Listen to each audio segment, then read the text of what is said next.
Welcome back to the regular meeting of the council. We would like to acknowledge that this council meeting has been held on the homeland of the Tanaka people. Before we get underway tonight, council would like to recognize Chief Scott Driver, who recently was honored with a provincial award.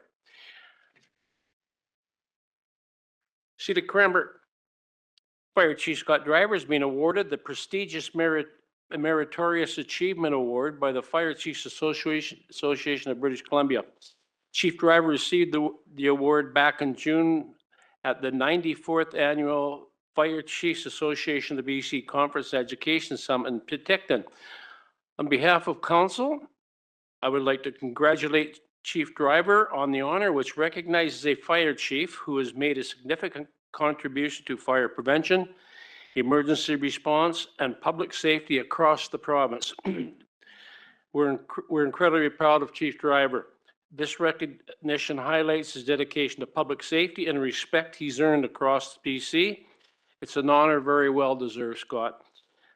Over the past 6 years, Chief Driver has shown outstanding leadership both locally and provincially. He has served as a director of the Kootenay Boundary Region Zone 4, where he organized regional training opportunities and actively participated in key committees, including wildfire mitigation and fire prevention.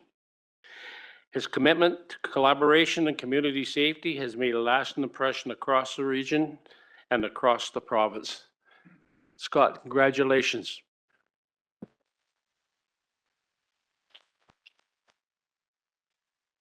And certainly my past history, knowing how how these provincial awards are awarded, it is a quite an achievement, and I can assure you, Scott Driver, Chief Driver, is very, very worthy of this award. So congratulations, Scott. Well done.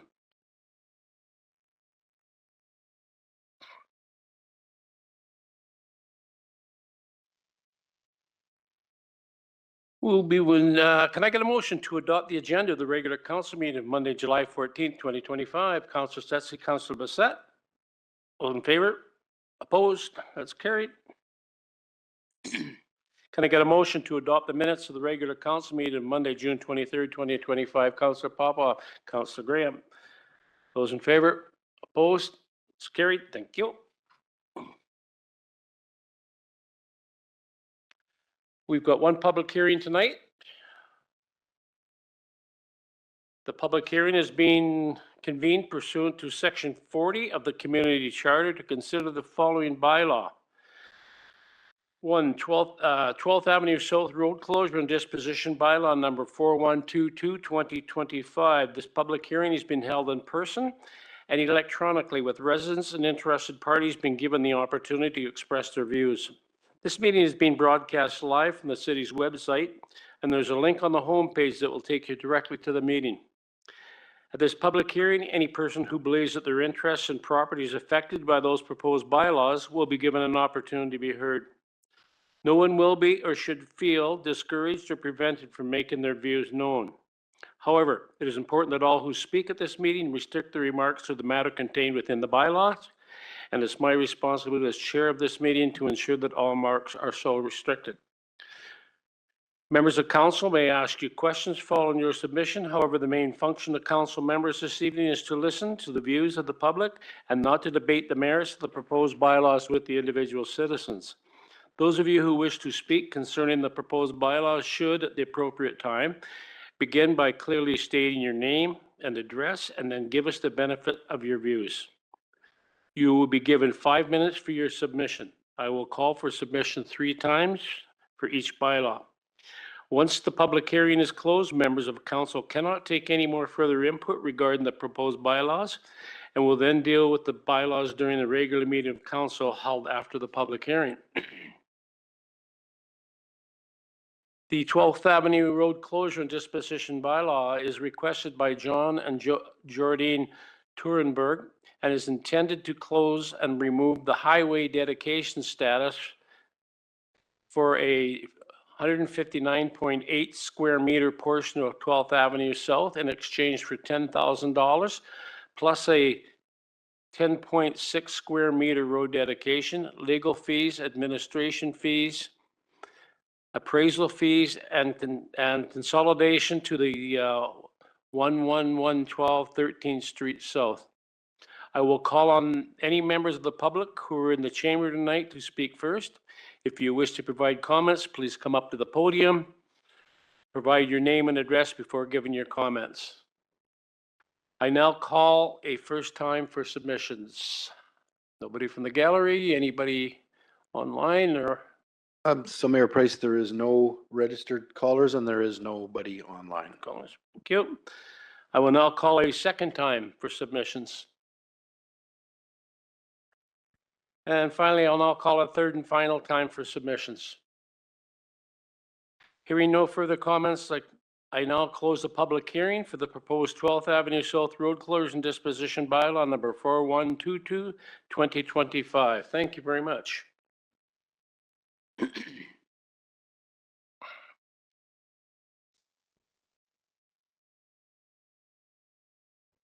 So moving into bylaws, the first bylaw for consideration tonight is from Engineering Development Services regarding the 12th Avenue South Road Closure and Disposition Bylaw number 4122, 2025, which is back before council tonight for adoption. Can I get a motion that, subject to council's consideration of public input received up to and including the public hearing of July 14th, 2025, council adopt 12th Avenue South Road Closure and Disposition Bylaw number 4122, 2025. Can I get a mover, please? Councillor Stetsky, Councillor Bassett. Discussion. All in favor? Opposed? That's carried. Thank you very much. The next bylaw is from Finance regarding the Gold Creek Dam Loan Authorization Bylaw number 4189, 2025, which is before council tonight for adoption. I'll ask staff to provide an update regarding this bylaw. Charlotte, are you going to handle this one?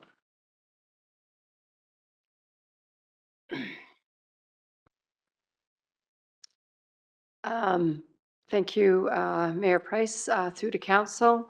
So this bylaw is for adoption of the Gold Creek Dam Loan Authorization Bylaw number 4189.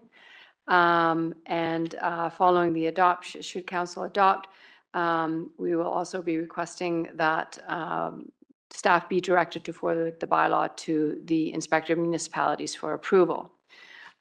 So effective June 9th, 2025, the province amended the municipal liabilities regulation and short-term capital borrowing regulation to give municipalities more flexibility to plan and finance infrastructure projects that support population growth and housing development. Municipalities can now borrow up to 10% of their annual revenue without electoral approval. So previous to this change, the limit was 5%. These changes increase the municipality's ability to borrow without elector approval, but they have no overall impact on the debt servicing limits. So the liability servicing limit remains at 25% of the annual calculation revenue established in the municipal liabilities regulation. So this does not change how much we can borrow. It simply changes the amount we can borrow without going out to AAP. The Gold Creek Dam construction involves rebuilding century-old dam, which has experienced significant structural stress, and is beyond its useful life. The new dam will not only resolve structural issues, but also greatly expand water storage capacity, easing water restrictions, supporting community growth, and enhancing resilience against climate change and natural disasters. The estimated total cost of the dam replacement project is about $15 million. The city was awarded a $5 million grant thanks to successful applications through the Disaster Risk Reduction Climate Adaptation Funding Stream of the Community Emergency Preparedness Fund. The grant will reduce the amount the city will need to borrow to complete this infrastructure project down to $10 million. Thank you. Thank you, Charlotte. Can I get a motion that council adopt Gold Creek Dam Loan Authorization Bylaw number 4189, 2025. Mover, please, Councillor Graham. Councillor Popoff. Discussion. All in favor? Opposed? That's carried. Thank you. Can I get a motion that council direct staff to forward Gold Creek Dam Loan Authorization Bylaw number 4189, 2025 to the Inspector of Municipalities for certificate of approval. Mover, please, Councillor Stetsky. Councillor Peabody. Discussion. All in favor? Opposed? That's carried. Thank you. Can I get a motion that council direct the city engineer and delegates to have the necessary plans and specifications for the works prepared and to have the works carried out, or to provide the specifications necessary for the preparation of a contract to construct the work or any part thereof? Mover, please. Councillor Peabody, Councillor Blissett. Discussion. All in favor? Opposed? Thank you. That's carried.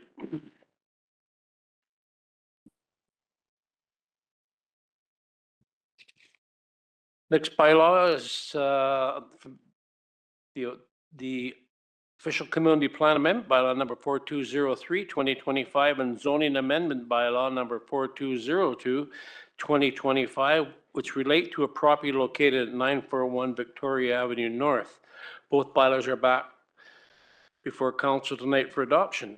Can I get a motion that council adopt City of Cranbrook official community plan, Our Path to Cranbrook 2042 amendment bylaw number 4203, 2025? Mover, please. Councillor Graham, Councillor Peabody. Discussion. All in favor? Opposed? That's carried. Thank you. Can I get a motion that council adopt the City of Cranbrook zoning amendment bylaw number 4202, 2025? Mover, please. Councillor Popoff, Councillor Stetsky. Discussion. All in favor? Opposed? That's carried unanimously. Thank you. The next bylaw for consideration is from Engineering Development Services Department regarding the proposed development procedures and delegation bylaw number 4211, 2025. I'll ask staff to provide a brief overview of the report. Rob? Sure. Thank you, Mayor and Council. So this report is a follow-up to a report that was brought forward in March of this year to Council, where the Planning Department, Engineering Department undertook a review of our development application fees, and direction was provided by Council to pursue an amendment to adjust our fees to the recommended Tier 2 higher cost recovery that was in that report. And in addition to that, Council had also delegated the referrals for liquor and cannabis application comments to staff, and so as well as direct bylaw amendments to be undertaken. And those bylaw amendments are also included in this particular bylaw. For ease of review, so council can understand sort of where changes were made, the draft bylaw you have in your package, there's a bunch of sections that are highlighted in yellow, and those are what's changing or have been added, and all the rest of the content is the same as the original current bylaw. Just from an administration standpoint, it was much easier to do a delete and replace of the entire bylaw rather than try and do 40 or 50 different amendments. And in terms of an explanation of these amendments, staff's provided kind of a technical memo which highlights some of the significant changes or the changes that are made, and so I can do a quick run through of those. So namely, of course, the Tier 2 application fees in Schedule A is the primary driver for this amendment, but also through our work over the past few years, we've also looked at needing to include a couple provisions. So now we've made provision to deal with exclusion from the ALR applications, which we hadn't had before. We didn't do those adjustments. Of course, the liquor and cannabis referrals, and road closures. So we've added definitions for those. We've adjusted the scope of the bylaw to include those types of applications and application requirements. One significant note of change is the addition of the regulations in the bylaw that reflect or represent the requirements for landscape securities and other performance securities. Currently, through our process, the official community plan requires that applicants provide a landscape plan and cost estimate and securities. We've been operating using a policy from 2008. It's possibly outdated, perhaps wasn't implemented strictly, and has caused some issues. And so what we've attempted to do is, rather than have it work through a policy, we've embedded the requirements and provisions for these securities in a bylaw so that it can be applied universally and equitably every time.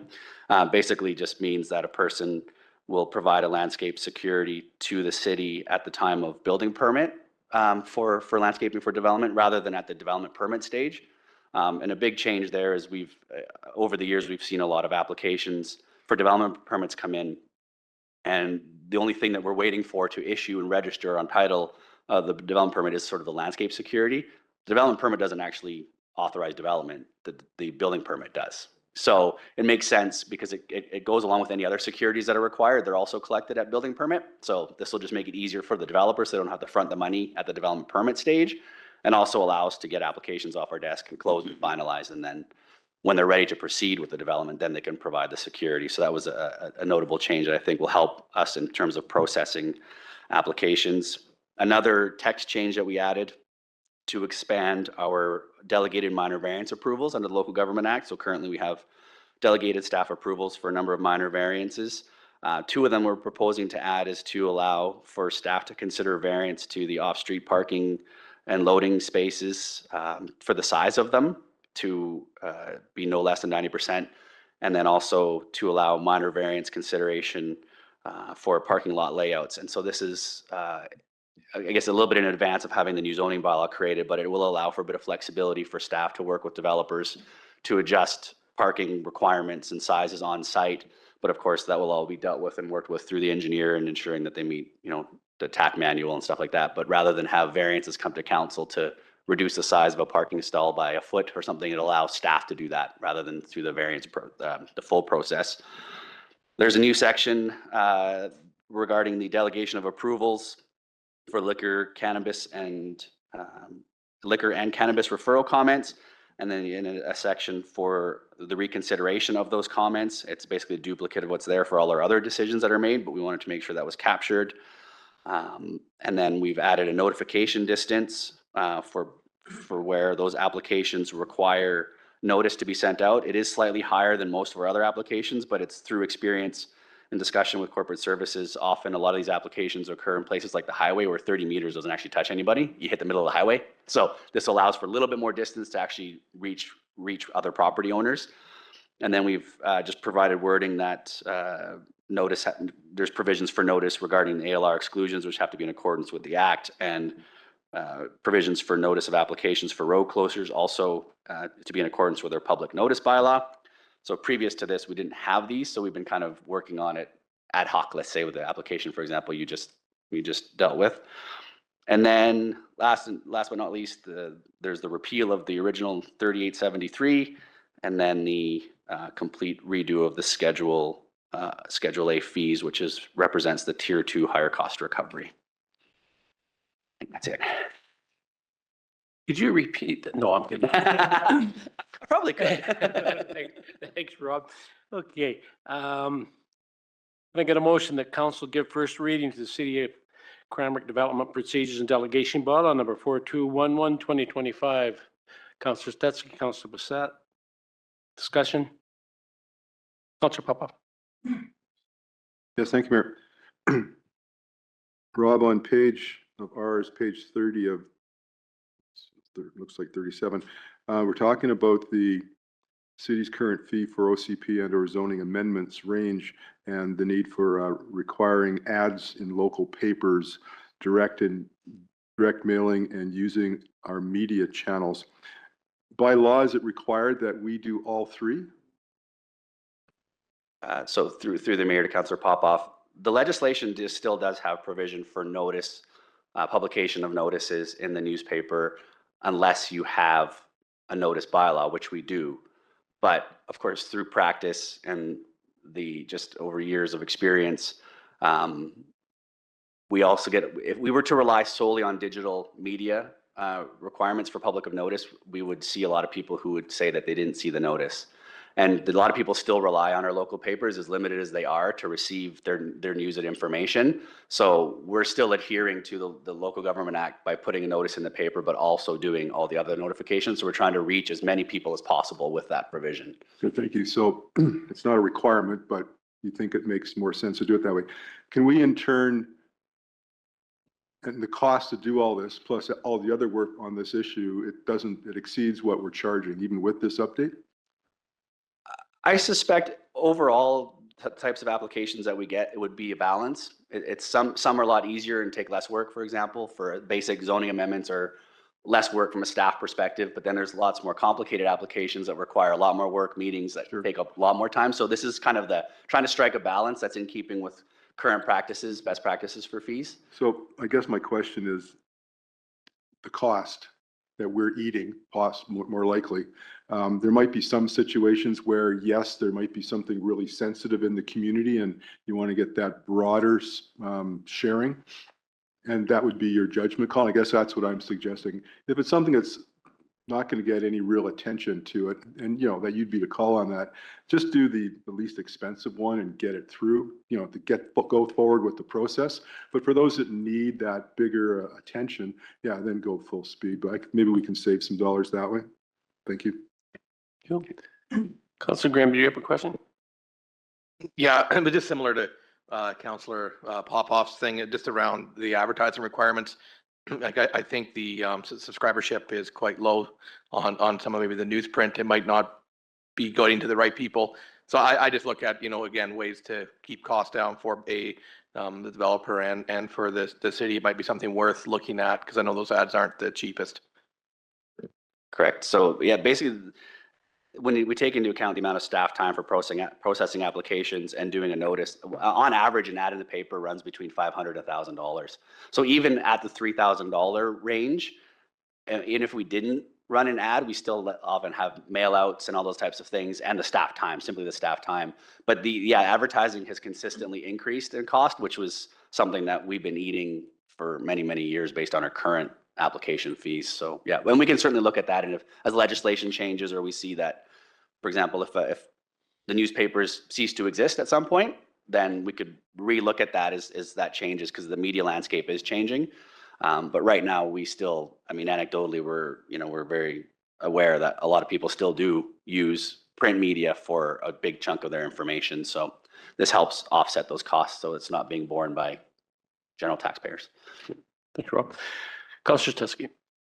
Yeah, thank you, Mayor. Same question of Councillor Popoff about cost recovery, and it's been answered. Thank you. Great. Anything further? Oh, Councillor Bissett. Thank you. And I do think it is on us to make sure we do those standard ways of communicating. And the newspaper, even if it's not in print, they also have an online edition. So, we hear all the time that, oh, I didn't know.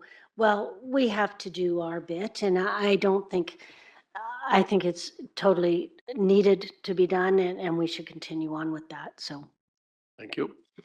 Call the question. All in favor? Opposed? That's carried unanimously. Thank you. Can I get a motion that council give second reading to the City of Cranbrook Development Procedures and Delegation, but on number 4211, 2025. Mover, please. Councillor Bissett. Councillor Graham. Discussion. All in favor? Opposed? That's carried. Thank you. Can I get a motion that council give third reading to City of Cranbrook Development Procedures and Delegation, but on number 4211, 2025. Mover, Councillor Peabody, Councillor Bissett. Discussion. All in favor? Opposed? That's carried. Thanks, guys. Next up is Subdivision and Development Services Amendment by number 4212, 2025, which is before council tonight for three readings. I'll ask staff to review the report for us, please. Curtis? Thank you, Mayor and Council. The purpose behind this bylaw is mostly to keep in line with the proposed bylaw we just heard, the delegation and procedures bylaw being proposed. In this bylaw, we're looking at deleting and replacing the section on the erosion sediment control standards. The standards in this bylaw are old and outdated. It actually references a community in Ontario for some reason back in 2008, but we've got our own bylaw now that was brought in 2010. So it's a housekeeping amendment. So we're cleaning that up. But in regards to the landscaping, it's updating that section to be in alignment with what we've been doing in the delegation bylaw in anticipation of repealing the landscape performance security policy at the next meeting, should council wish to go forward with both of these bylaws. The other part is updating what's called the Schedule P typical landscaping agreement. It's an agreement it's in the bylaw now. We haven't really been using it because we've had conflicting policies and bylaws on landscaping. So we're trying to bring it all together so it coherently works together.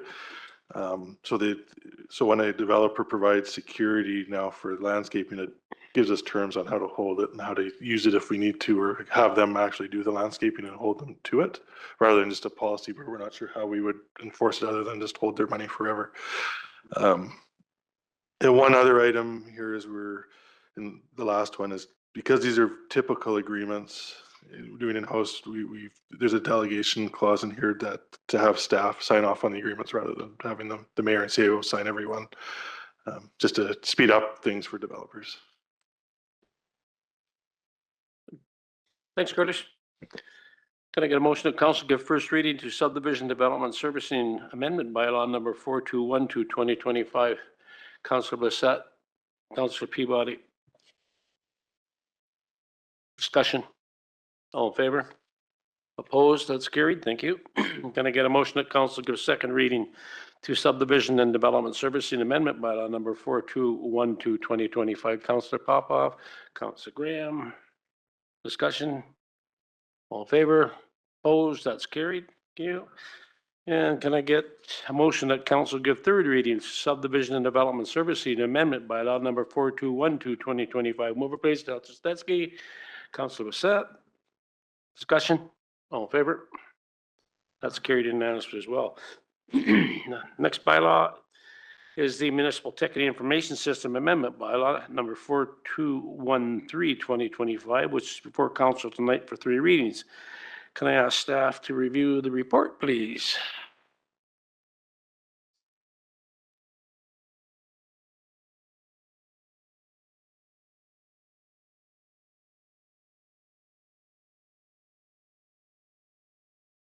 Go ahead, Paul. What we got? Paul, welcome, Paul. Hi, yeah. Hey, Paul. Yep. Yeah, we're just asking council to now attach the schedules of fees and fines for the public nuisance bylaw and the unsightly premises bylaw, which was passed 2 weeks ago. And we're now attaching fines for all of the items that are listed in those two bylaws. Good, Paul. Thanks so much. Yep. Can I get a motion that council give first reading to municipal ticketing information system amendment bylaw number 4213 2025? Councillor Stetsky, Councillor Blissett. Discussion. Councillor Peabody. Thank you, Mayor. Just curious, Paul, are the RCMP, are they made aware of our fine structure for bylaws, and are they able to enforce them? Yes, they are. So they're listed as in one of those schedules. They are listed as having the ability to pass on our fines as well. And they've been instructed of all that, and they've reviewed it. Great, thank you. Yeah. Further? All in favor? Opposed? That's carried. Thank you. Can I get a motion that council gives second reading to municipal ticketing information system amendment bylaw number 4213 2025? Mover, please. Councillor Blissett, Councillor Graham. Discussion. All in favor?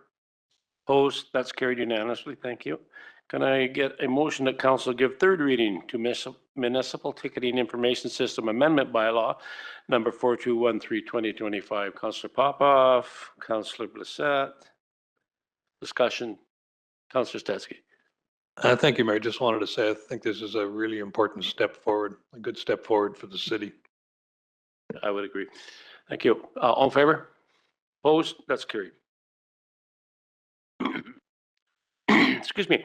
And the final bylaw for consideration tonight is the bylaw notice enforcement amendment bylaw number 4214 2025, which is before council for three readings as well. I'll ask staff to give us an overview of this report, please. Got.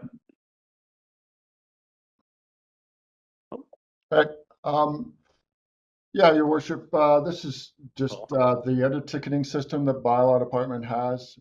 So one was MTI, and this one is called the bond system. And we're just ensuring that these fines are of equal amounts through both ticketing systems, which the RCMP is able to do as well. Thanks very much, Paul. Yeah. Can I get Did I get a motion that council give first reading to bylaw notice enforcement amendment bylaw number 4214/2025? Mover, please. Councillor Bassett, Councillor Popoff. Discussion. All in favor? Opposed? That's carried.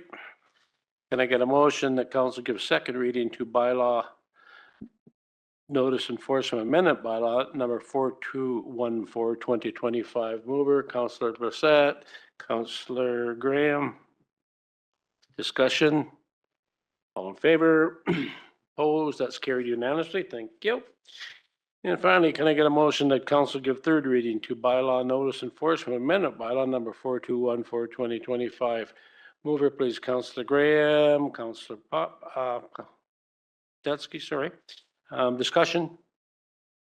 All in favor? Opposed? That's carried. Thanks very much. Moving on, new business. First report is from Public Works Department regarding the senior center roof repairs. I'll ask staff to give us a bit of a review of this report, please. Good evening, Hey, Jason. Council. How you doing? Yeah, we're seeking approval to amend the 2025-2029 five-year capital plan to add funds from the facilities reserve for the repairs and modifications of the senior center caretaker's apartment patio/sunroom. So late last winter, Public Works was advised of water leaking into the basement portion of the senior center, which is the woodworking room. Once we got there, it was found that there is an apartment complex for the caretaker, and there was an exterior existing sunroom patio that was closed in by the previous and present caretakers. So that is causing some issues with the ventilation there for exterior temperatures. Anyways, so yeah, we looked at going through the city's insurance policy to see if it covers for ice damming, because that's what was happening on the roof there. The policy does cover for ice damming. Unfortunately, our deductible is at $25,000. And the repairs are only going to cost just under $13,000. So we didn't go through insurance for that. So as a local contractor was doing an inspection and report for us, we had a water leak in the facility in the boiler system, which caused another $16,000 of damage. $23,000 of damage.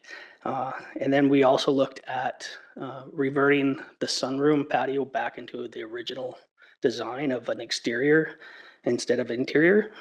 So that's going to cost about $16,000. So all in all, we're looking at about a $68,000 funding from the facilities reserve. That's with a 25% contingency. So that's what we're asking for. Thanks, Jason. And I got a motion that council gives approval to provide funds of $68,000 from the facilities reserves to fund the repairs and modification of the caretaker apartment patio sunroom to prevent further damages. Mover, please. Councillor Bassett, Councillor Peabody. Discussion. Councillor Graham, Councillor Popoff. Yeah, thank you. Just on that note of restoring the sunroom or whatever it is back to how it was, how do we make sure it doesn't creep back to an enclosed thing again? Is it like, how do we prevent that from happening again? Well, we'll be definitely inspecting more often with our lease agreements for sure. Yeah. Councillor Popoff. Yes, thank you.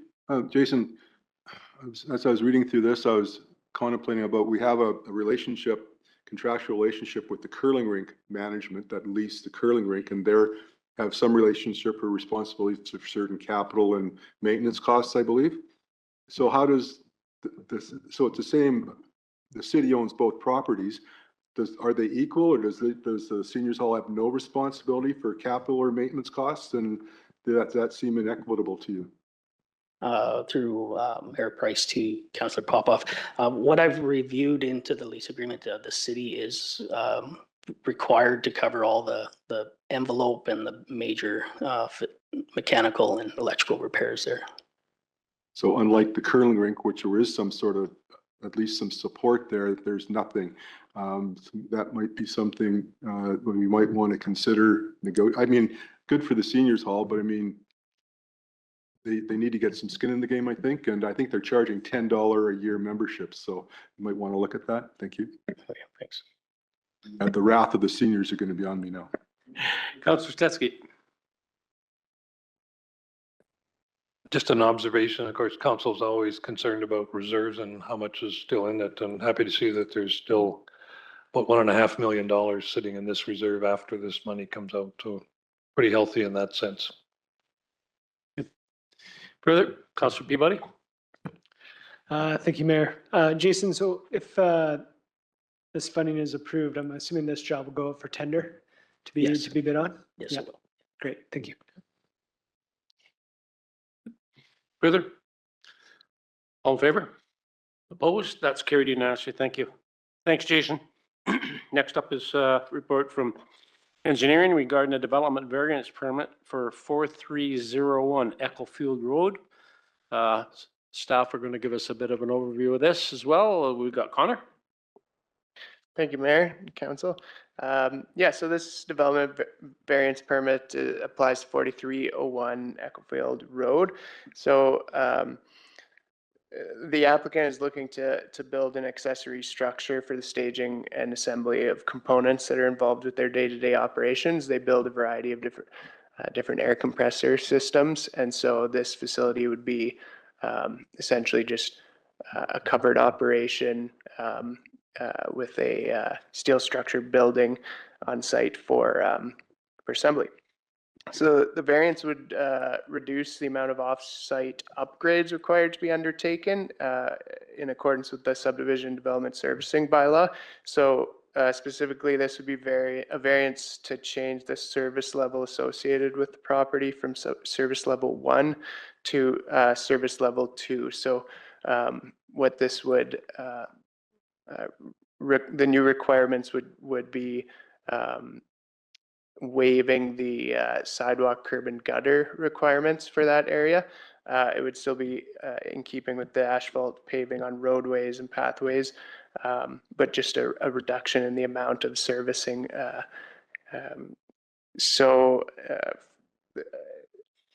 The following statements from the subdivision servicing bylaw would not be considered. So this would be the water distribution system, the connection requirement for a connection to the water distribution system, and requirement for connection to the sewer system, because we would not be requiring that because the wastewater, there would be no new wastewater originating from the building that's proposed to be built. There's no plumbing proposed with that plan. So essentially, it would just be the service level that would be varied from service level 1 to service level 2, and the main features of that would be the sidewalk, curb, and gutter that would be associated with it. Thanks. Yep. Thank you, Connor. Can I get a motion that council approve development variance permit application number 3090.20.2506 with conditions to vary the service level of the subject parcel from service level 1 to service level 2 under Schedule A of the City of Cranbrook Subdivision and Development Servicing Bylaw number 3633/2008 for Lot C, District Lot 2593, Kootenai District Plan 8322, for the purpose of building an accessory building for staging and assembly of built components. Mover, please. Councillor Popov, Councillor Bassett. Discussion. Councillor Peabody. Thank you, Mayor. So Connor, just to be clear, there'll be no plumbing in this facility? Yes, so Councillor Peabody through Mayor Price, we would know upon development permit. Currently, the proposed plans don't show any plumbing. So as a condition of the variance, we've also included that that if there is to be any plumbing, that would trigger the requirement going forward to connect to city water and sewer. Okay, so having a separate building where like products are being manufactured, there's no requirement to have a bathroom facility for the workers there?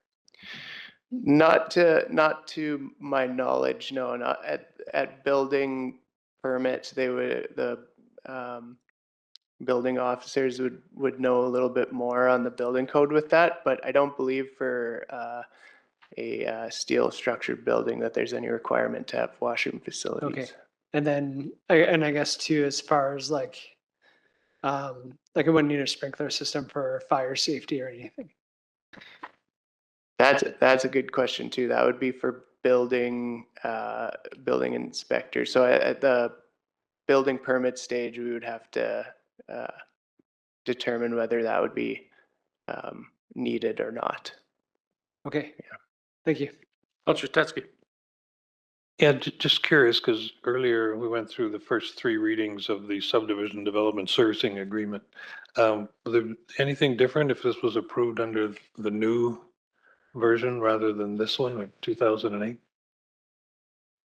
Potentially the cost associated with it, but I believe that was more to do with the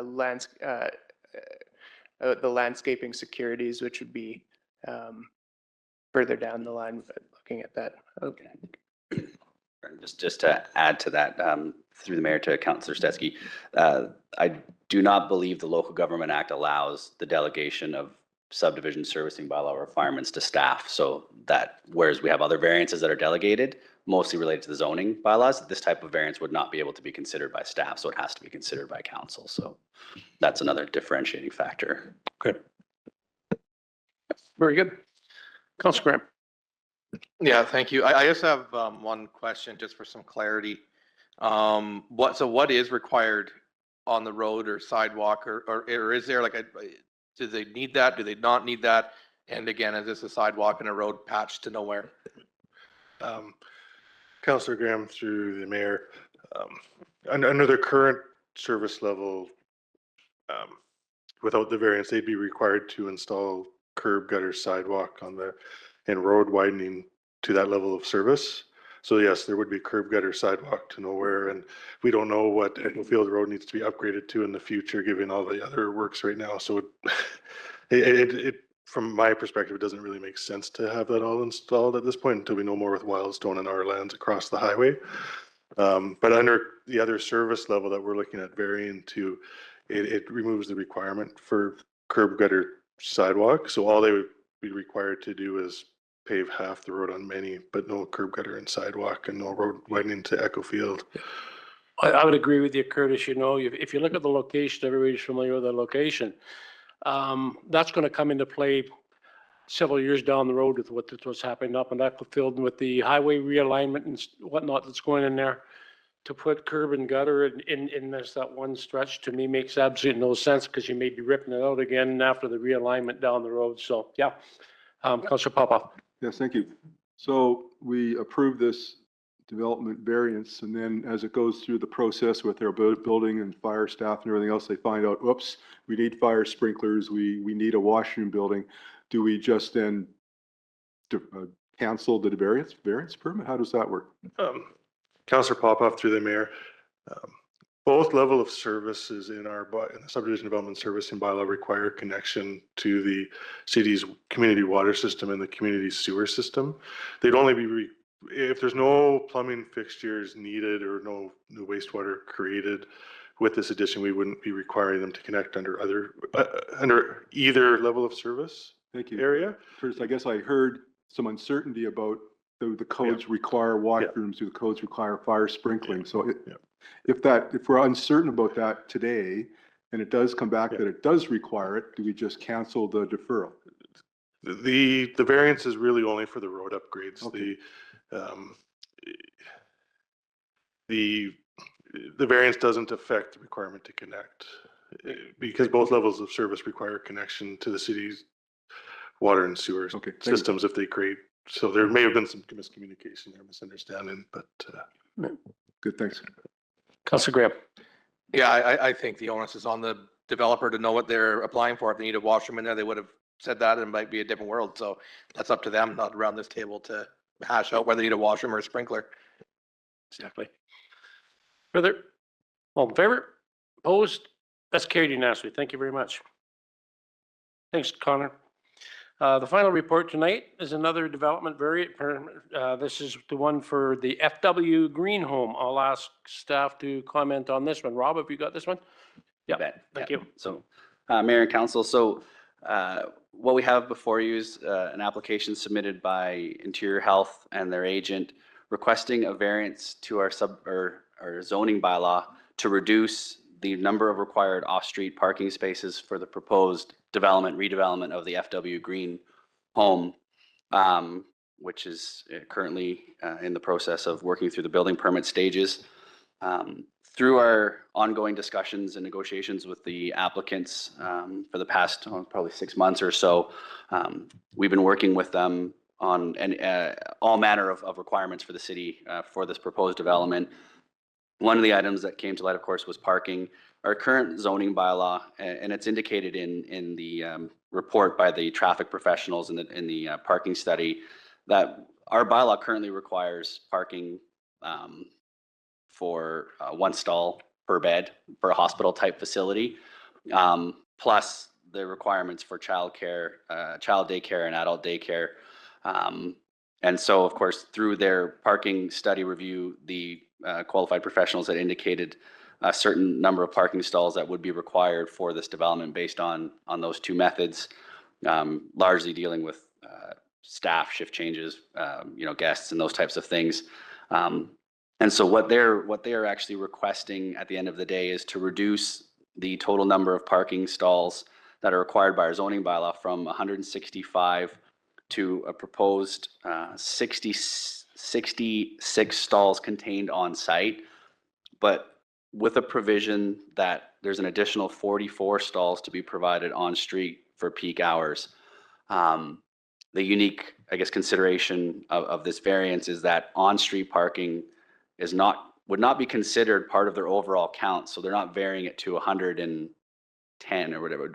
It's 66 because those parking stalls on the street are still public. So in the absence of entering into like a legal agreement, license of occupation to dedicate those stalls specific to Interior Health, have a permitting system or something, those stalls are not exclusive to Interior Health. As part of the discussions and negotiations with respect to this project, we've been working with Interior Health and they've agreed to conduct or provide some off-site improvements around the property to try and help facilitate these 44 stalls on site, and also address the traffic and safety concerns that were brought forward by staff, because the current road widths are not adequate to provide on-street parking basically on both sides, plus 2-way traffic. They're just too narrow. And so working with the applicants, their traffic engineers and their engineers and Curtis and staff, they've committed to asphalt widening of both 17th and 18th Ave South to 12.4 meters. So that would, from a standards perspective, facilitate on-street parking plus 2-way traffic. Also upgrading the curb, gutter, sidewalks on 17th, 18th adjacent to the Interior Health property, and also on 3rd and 4th Streets. And they've also committed to, in partnership with the city, to evaluate the traffic and parking impacts upon completion and full operation of the facility, and then work towards mutual agreeable solutions if there are any adverse impacts. And that's where perhaps, after that review, we would get into whether or not they should be entering into a license or lease, pay the city for a specific amount to actually have these for Interior Health only and have a permitting system, all those things. But right now, they're a little bit concerned with going there because they're not entirely sure it's necessarily warranted. But at the same time, full build out of this facility isn't expected around 2029, and depending upon what happens with their funding and stuff, who knows? So we really won't know the full impact of parking and traffic until the 150 bed facility is fully operational. And so their report basically concluded that their parking supply, of 165 stalls was quite high. They need about 80 to 105 stalls based upon the specific land uses and total parking supply. And then Yeah, and this will provide about 110 total with those stalls. And then I guess what so yes, then I'll get into the public consultation. So we've notified all the properties within the 30 meters and updated the report today. There's about 12 or 15 letters that have been submitted commenting on the application. From a staff perspective, we're presenting the recommendation just for a decision by council because ultimately it's sort of a policy decision at this point. We've been working with the applicants to try and come up with a solution that was amenable to both the city and the developers, or in being Interior Health at this time, to try and facilitate this redevelopment and reconstruction, knowing their site limitations, and of course, we're relying on the report by their qualified professional. So I think that's kind of the highlights. And there's a parking plan, a simplified plan that was included in the report that sort of shows you the extent of the asphalt widening and where those stalls would be and the offsite improvements. So take any questions. So council, we've got a couple of options here. Somebody want option 1 or option 2? Option 1. Seconder? Councilor Popoff? That council approve a development variance permit to vary section 6.12, number of required off-street parking spaces in the city's zoning bylaw by reducing the required number of parking spaces from 165 to 66 for the proposed FW Green Memorial Home assisted living facility located at 1700 4th Street South on lots legally described as Lot 1, District Lot 22, Kootenai District Plan 2474, Lot 2, District Lot 22, Kootenai District Plan 2474, Lot 3, District Lot 22, Kootenai District Plan 2474, Lot A, District Lot 22, Kootenai District Plan 17110, Lot 1, District Lot 22, Kootenai District Plan EPP 25714. Discussion. Councilor Graham. Yeah, thank you. Just a quick question. I'm not necessarily in favor of this, but why can't they put parking on the 3rd Street South there? There's that patch of grass between the property line and the road. It's probably a utility corridor or something, but could we just not throw gravel on there and then use that as a parking lot? Like, is that something that we could lease some of that chunk and gravel it and park there? That would probably eat up a lot of vehicles. That section of, Councilor Graham through the mayor, that section of grass that's there is road dedication, but what's going through there is some high power transmission overhead lines. So they'd either have to be protected or moved, and the cost of moving them are over $100,000 a piece. So they didn't want to, they weren't overly entertaining that option. What they were going to do is just move the curb as close as they could and get those few spots on 3rd that aren't there now. Oh, okay. It's one power pole in the middle. Like, you just can't put a buffer around it and people park beside it. I just find that strange. Like, to me, that could solve a lot of the problem, is that little chunk of grass. But I just had a quick look on Google Images to see if there's a bunch of power poles there, but I just was curious. Well, it's city land, it's road dedication. So they would still be off-site parking, so they wouldn't be included in the area. The intent of that grass in the long term is to actually have the road, that intersection of 3rd Street South and 17th Ave North, is to have it realigned. So I wouldn't want to have that as a long-term parking solution for this, or be considered as a long-term parking solution, because we'd be using a bunch of that land for road realignment in the future, but we weren't looking at it right now just due to budget constraints of the city to help fund that pole removal, or Interior Health doing it. They weren't too keen on doing it at this point. Councilor Stetsky. Thank you, Mayor. So 3 questions. In essence, are they saying that if they're required to increase parking spaces, that they'll have to reduce the number of beds? They haven't actually stated what would happen if the variance wasn't Not that I'm aware anyways, I don't recall seeing that in any of the material, but the project that was proposed, funded and pitched was the 150 bed facility. The one thing I guess that we've had discussions with Interior Health is that perhaps when these projects come to fruition, maybe they could speak to us earlier so we can have these discussions to let them know about these sort of issues. I mean, certainly they're cognizant of the parking need, but then they're professionals. The Bunton Associates had done the calculations and said, here's how many you need.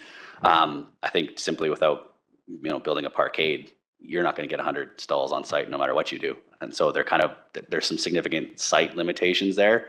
And so we're trying to work the best we can with them to try and find a solution, because I don't know what would happen. Let's just say that if this was not to be successful, and how that would affect the actual overall development. And I know their cost estimate has gone up dramatically already, but in theory, you could go up a floor or two to save space for more parking, I guess, if you needed to. Sure. I mean, absolutely. There are options. I think, again, unfortunately, I think at when they probably were thinking and scoping a project like this, I don't know whether they considered a parkade or even an at-level grade, but through recent discussions with developers, like an underground parkade or parking, it starts at about $50,000 per parking stall to construct. So 50,000 times 100 parking stalls to try and accommodate, and even space. That's the problem, is the space. They're doubling the size of the facility.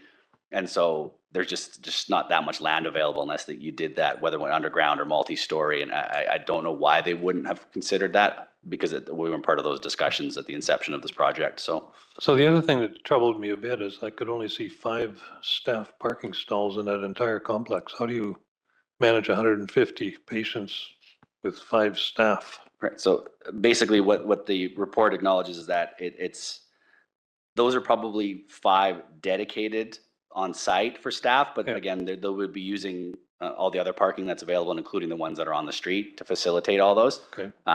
Because they are trying to facilitate parking for staff plus guests plus daycare, adult daycare, all of those types of uses. So yeah, what they're showing appears to be 5 dedicated stalls, which they would manage themselves. And then there is the lighter colored blue, the teal does say mixed. So I suppose it's, I don't know how they're going to manage their on-site parking, or if it's a permitting system or not, like they do at the hospital. But in essence, they can only fit so many on site, and that's the variance to go to the 66, but also acknowledging that the city will allow 44 of those stalls essentially to be considered as part of their overall count. Right. And do you know, is it currently on a transit route? And if not, probably should be. It's the closest is on Second. There is some analysis in the report with respect to active transportation, transit, and those features. So the Second Street is the closest, but we are currently going through transit review. I did speak to Tina, and they had requested a map of current developments. So I'm preparing that, and when they're doing the transit reviews, we could certainly note to BC Transit that this facility is doubling in size, plus we have 37 condos going in at 4th. So there is a development node there. There might be some consideration for transit realignment, but it also is in close proximity to the Rotary Way that goes by there. And of course, as we continue to work towards active transportation, hopefully there'll be additional opportunities or mechanisms there. But right now, it's not directly accessible by the transit. No. Councillor Popoff, Councillor Peabody, then Councillor Bassett. So we passed this amendment. Is there any additional costs to the city for this amendment versus just having it go the normal way? It's my understanding that any offsite improvements are currently going to be borne by Interior Health and the developer. So any of the road widening, any of the offsite improvements, and any infrastructure improvements required are on Interior Health. Excellent. And second, so having driven past Kootenai Place and Joseph Creek, which are mostly independent living, not dependent living, the parking lots are, I don't know, 30-40% occupied. And when you think of daycares just need a drop-off zone. They don't need, the parents don't need a park there. We just need staff there.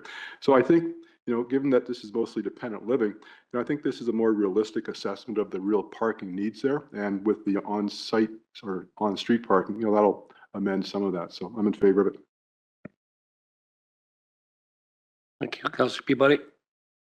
Thank you, Mayor. Rob, what would it take to make the parking spaces adjacent to the homes on like 18th Avenue and 17th Avenue and 4th Avenue? What would it take to have parking spaces exclusive to the residents there?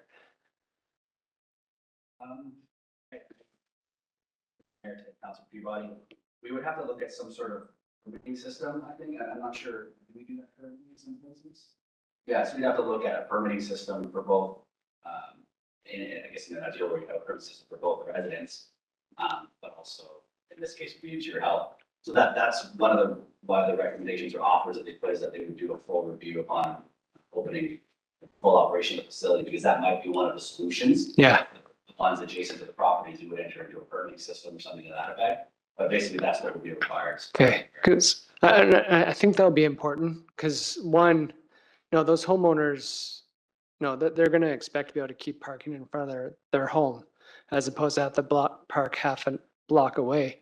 But the other thing is that, and one of the letters pointed this out, if you're the one that's out there manually shoveling in front of your home, and then after spending an hour of shoveling your sidewalk or, the ice is left over by a plow, and then someone from the hospital comes and parks in front of your space, you're not going to be too happy.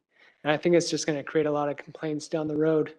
But it's, if we're going to allow on-street parking or I guess reduce the amount of required parking, it's a bit of a kick in the butt to the residents that live in that neighborhood to force the employees of the place to now start parking in front of their home. And I think just out of respect to make, give them a parking permit just makes sense to me. And I guess my second question is, if the road is widened to 2.4 meters and there's cars parked on both sides, will that leave enough room for snow plows and snow clearing to go through?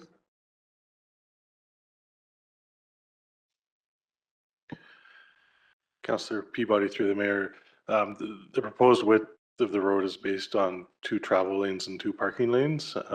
During the winter, if snow is stored on the road, it will be narrower, but depending on how much snow we get that year, it's unknown. Yeah. But it would be as wide as some of our wider streets, like 11th Street or 7th Ave or So that's some of not a those other concern ones to like that. staff. No. Okay, great, thank you. Oh, sorry, Councillor Bissett. Thank you. So those residents have alleys, don't they? So they have parking in the alleys behind their homes? Yeah. Yes. So, they already have 2 accesses to their homes. And so I don't, I think they can probably adapt. On my street, we have an alley and a road.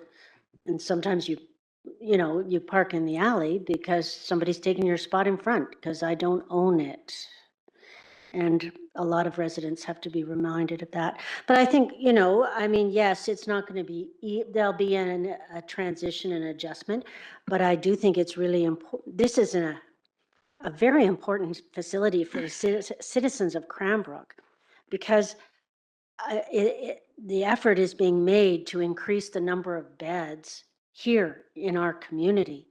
And that is what we want, so that our citizens and their families have the ability to have their loved one cared for in this community rather than being shipped off to Invermere, Fernie, Crescent, because I think sometimes we forget about the family impact of that. And this is of significant benefit toward the residents of Cranbrook. So I think, your points that we'll kind of see how we'll make adjustments as we need to, but they do have alleys. So that's something to be considered. It's not like some of the neighborhoods that don't. So I think that can be accommodated. Thank you. I'm supporting this, this variance application. I really think it's totally unrealistic to have 1 parking spot per bed in an assisted living facility. As Councillor Popoff mentioned, you drive by Joseph Creek in the Independent side and that parking lot's 3/4 empty. So certainly that side, I don't want to go operational on you guys here, but I think we got lots of time between now and when this thing's finally nailed down.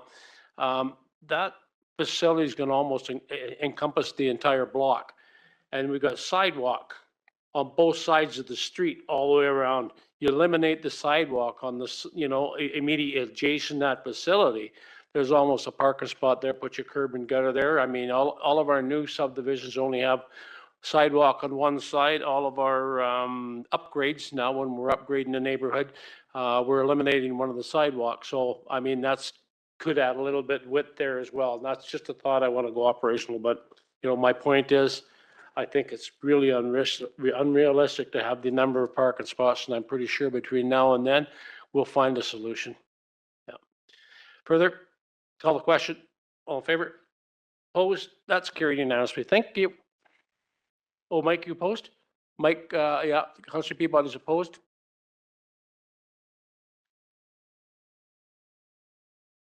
Okay, final report tonight is from our CEO regarding recent WorkSafe matter. I'll ask Mark to review this item, please. Mark. All right, thank you, Mayor Price. So this item tonight is regarding the administrative penalty in relation to the monster truck event held in February at Western Financial Place. So the order was posted to the WCB website, reported in the media, and also provided to the city since the last council meeting. So it's here in front of you tonight. The order requires the penalty be paid immediately, and then the appeal process follows. So that's why the recommendation here is to pay the penalty now. We will be proceeding with an appeal. I just have a few things to say on this for tonight.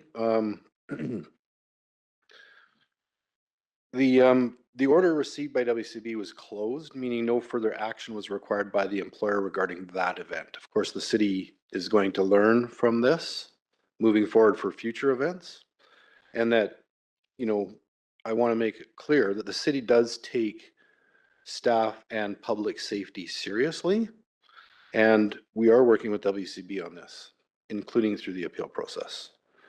In addition to the WCB order, we are going to be conducting a complete and thorough independent investigation on this event and the events, or the lead up to the event and after the event, on everything that's occurred, so that we can get the facts. Once we have the facts, the city will make changes where changes are needed. And also, based on the facts from our investigation, we will dispute misinformation, and we will also dispute allegations where needed. So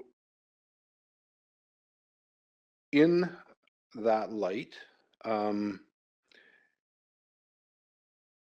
we will provide updates to the community as we go. And I just want to say that last week, the city, in light of this, did have a professional consultant in testing come in. And there was some social media and some media around the dirt used for the event. And some of the terminology was that the dirt was contaminated. The city has been clear that that dirt was clean dirt. It was from a forested area that had no human building on it between where the college is and 30th Avenue. That was material removed from that site. It was stored using proper practices at the wastewater lagoon property, but certainly not exposed to the lagoon during 4 months in the winter. And so the city has conducted a test on the pile. So the pile was put there in October, removed for the event in February. So 4 months of winter was on dry ground on the same property as the lagoons. The remaining pile of dirt that's there, that's been subject to spring runoff and certainly more conducive conditions to having the concerned contaminants growing on the pile, was tested last week, as was the air handling system in Western Financial, the seating area, and some other areas within Western Financial. Those tests have come back today. They are all negative. So I just want to be clear that that dirt was clean and still is clean to this day.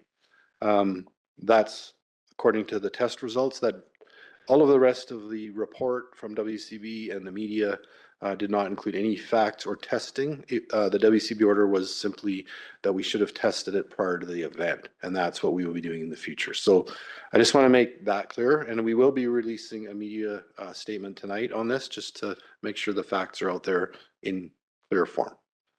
So for tonight, it's simply to ask council for the approval for the payment of the administrative penalty at this time. Thank you very much for that clarification, Mark. I'll get a motion here and then we can go to discussion. Can I get a motion, please? That council approve the payment of $175,783.78 to WorkSafe BC, reference RFS 202518699009Z for an administrative penalty for an alleged health and safety violation at Western Financial Place on February 14th and 15th, 2025. Source of funds will be our financial stabilization reserve. Can I get a mover, please? Councillor Peabody, Councillor Blissett. Discussion. Councillor Peabody. Thank you, Mayor. CEO Furcho, in the report here, it mentions that the city will be appealing to the decision. Do you mind just speaking to how that process works and sort of the timeline we're looking at? So Mayor Price through to Councillor Peabody, so the appeal process, we have 45 days to appeal. And what that does is it gives us access to all of the notes from WCB that will help us in our own independent investigation as well. And then as we work through that appeal with some assistance on our side, just to ensure the taxpayers of Cranbrook that any part of that penalty that is not warranted to be paid will not be paid. We'll appeal it. But if we've made some errors, we will have to change our practices. And as I said, our investigation will determine facts. I don't have all the facts right now. Certainly just have the information in the order as everybody else does. And once we have those facts, wherever the facts lead us, that's where we go. Thank you. Councillor Steskey. Yeah, thank you, Mayor. And there certainly is a lot of misinformation out in the community, and I really appreciate the fact that you're getting independent contractors, individuals to present the facts. Yeah, thank you for that. And I just want to reiterate that. Certainly, if you look at the WorkSafe order, you know, there are allegations. So we will deal with the facts, and we will answer to the facts. Make no mistake, this council in this city is accountable. If we've erred or have omissions somewhere, we will correct it moving forward. We don't purposely go out and violate WorkSafe or any types of regulations.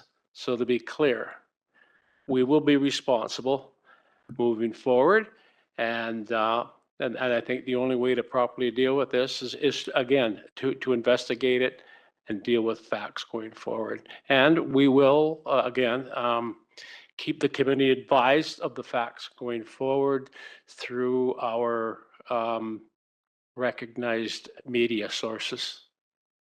Not one of which not is obviously the Facebook comments back and forth. That serves absolutely no purpose. I mean, if you look at where this thing has started, and I'm sorry, it just frustrates me really to the point that, you know, it's almost fear factor into the community. And if people, you know, if they think that there's a reward or humor in creating fear factor within a community, I really don't understand that. And you know, obviously we can see it. You know, there's people thriving on that, and you know, to me, it's a little bit toxic. So we will provide accurate and truthful information going forward. So thank you for that, Mark. I'll call the question. All in favor?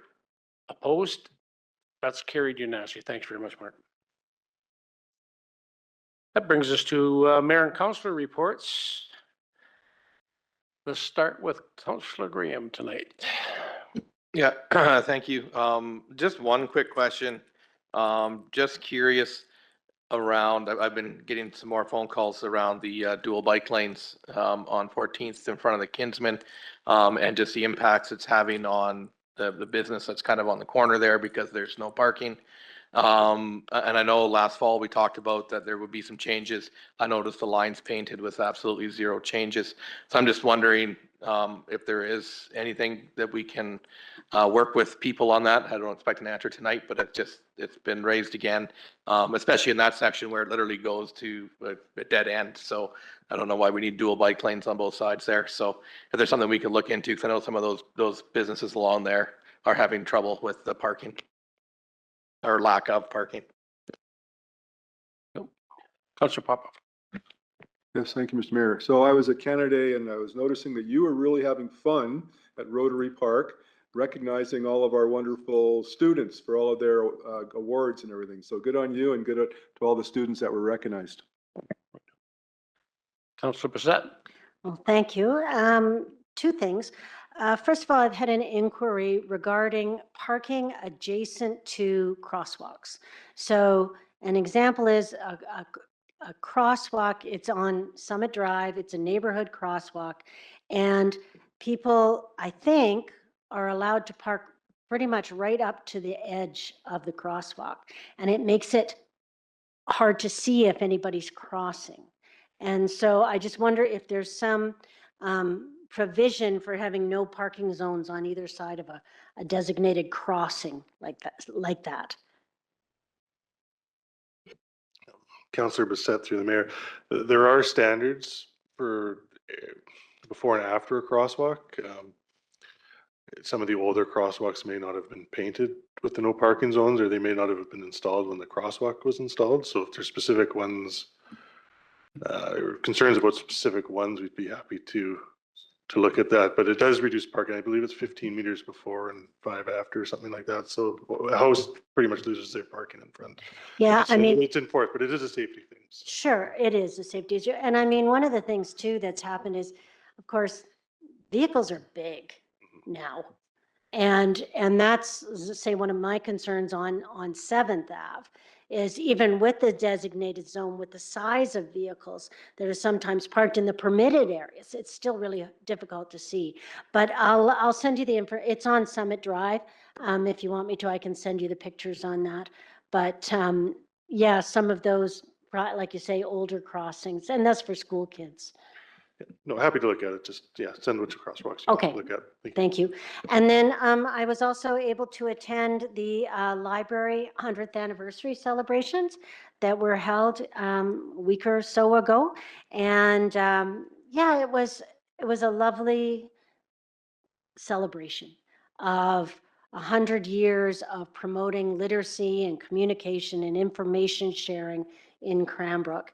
And as I mentioned at Regional District, it was also a real example of what we can accomplish as a community when we work together. So that collaboration between the city and Area C and the province, and the volunteers that volunteer for the library, as well as the staff that work there. And it certainly is a premier facility in our community. It's a beautiful building. The gardens, outside are lovely. And it's a real tribute to the people of this area. So, and it was a lovely celebration that they had. So thank you. Thank you very much for that. Councillor Peabody.